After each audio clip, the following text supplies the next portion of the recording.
চিলাপথাৰ হাই secondary কলেজত যিটো ঘটনা ঘটিছে এইটো 100% ভুল আছে এক্সটাৰ্নেলজনৰ।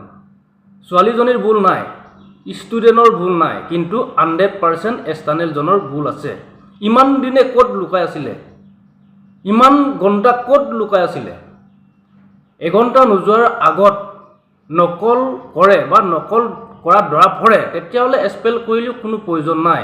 এইটো অন্তিম সময় আৰু 5 মিনিটমান টাইম আছিলে। এই টাইমতে এনেকুৱা লজ্জাজনক ঘটনা ঘটিবলৈ দিলে বা এনেকুৱা ঘটনা ঘটিবলৈ দিলে, এইটো কিন্তু কিবা মই ভাবোঁ পৰিকল্পনা বা ষড়যন্ত্ৰ বুলি ভাবোঁ, বা ছোৱালীজনীক এনেকৈ পৰিকল্পনা ষড়যন্ত্ৰৰে মাৰি পেলোৱা চেষ্টা কৰিছিলে, বা ৰাজনীতি পৰিকল্পনা বুলি মই ভাবোঁ বা ষড়যন্ত্ৰ বুলি ভাবোঁ। এইকাৰণে 100% মই কৈছোঁ এক্সটাৰ্নেলজনৰ ভুল আছে। এইটো উদাপোচা কৰিব লাগিব। আৰু অসম চৰকাৰলৈ মই এইটোৱে অনুৰোধ জনাইছোঁ, অতি শীঘ্ৰে এক্সটাৰ্নেলজনক গ্ৰেপ্তাৰ কৰি উদাপোচা কৰিব লাগিব। আৰু আমাৰ জাতীয় দল সংগঠনে আৰু চিলাপথাৰ বাসিন্দাই এক্সটাৰ্নেলজনক গ্ৰেপ্তাৰ কৰি উদাপোচা কৰিব লাগিব। ইমান দিনে ক'ত লুকাই আছিলে? অন্তিম সময় আৰু 5 মিনিটমান টাইম আছিলে। এনেকুৱা ঘটনা ঘটিবলৈ দিব নালাগিছিলে। নিজৰ ছোৱালী বুলি ভাবিব লাগিছিলে। হয়, নকল কৰা মানা আছে, কিন্তু নকল কৰা এটা ইমা আছে। এই ইমাটো পাৰ কৰিলেহে ই এক্সপেল কৰিব লাগিব। মানুহে এই পৃথিৱীত নকল কৰিবই। নকল কৰিয়ে কিছুমান মানুহে ডক্টৰ, ইঞ্জিনিয়াৰ, MLA, মন্ত্ৰী, প্ৰফেচাৰ, ইঞ্জিনিয়াৰ চাকৰি কৰি আছে।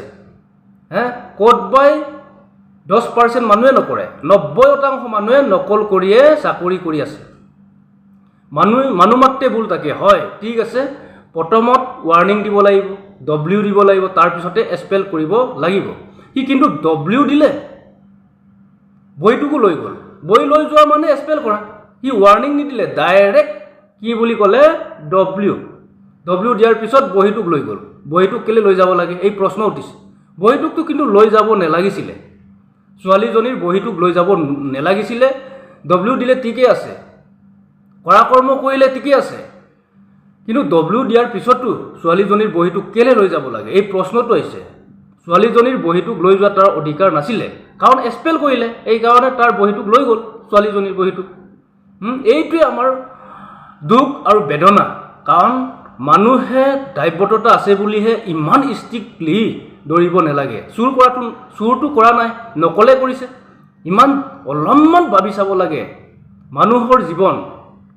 এক্সটাৰ্নেলজনৰ অলপমান ইমান শিক্ষিত আছে যদি এইটো অলপমান ভাবি চাব লাগে। হয়, এইটো মোৰ ছোৱালীৰ নিচিনা, তাৰো জীৱন আছে, বা কিবা লেটাৰ মাৰিব বুলি বা সি অপোনটো পূৰণ কৰিম বুলি বা অন্তিম সময়ত বা 5 নম্বৰ বা 2 নম্বৰ নকল কৰিছিলে। এইটো অলপমান ৰেহাই কৰিবই লাগিব।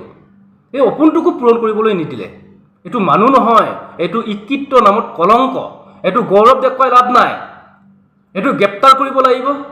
এইটো ইমাপ একদম আইনৰ পৰা একদম উলংঘা কৰিছে।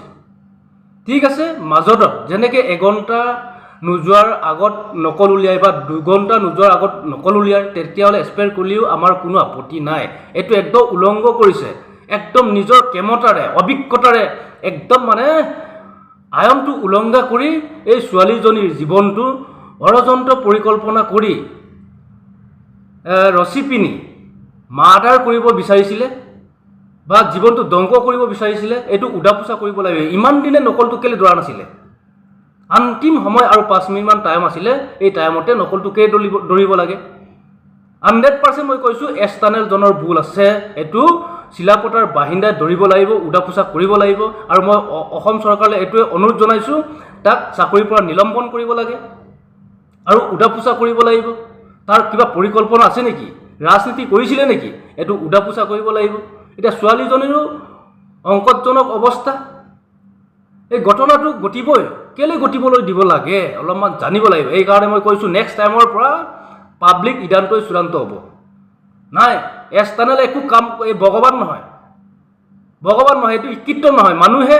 মানুহৰ মন এনেকুৱা অত্যাচাৰ, দুৰ্নীতি, মানুহক বিশ্বাস কৰিব নোৱাৰে। এইকাৰণে পাব্লিক থাকিব লাগিব, পাব্লিকৰ লগত যাব লাগিব, নহ'লে নহ'ব। পাব্লিক দুটা হ'লেও যাবই লাগিব তাৰ লগত। পুলিচ গ'লেই একো নাই, পুলিচেতো নিৰাপত্তা হিচাপত এইটো দায়িত্ব পালন কৰি আছে।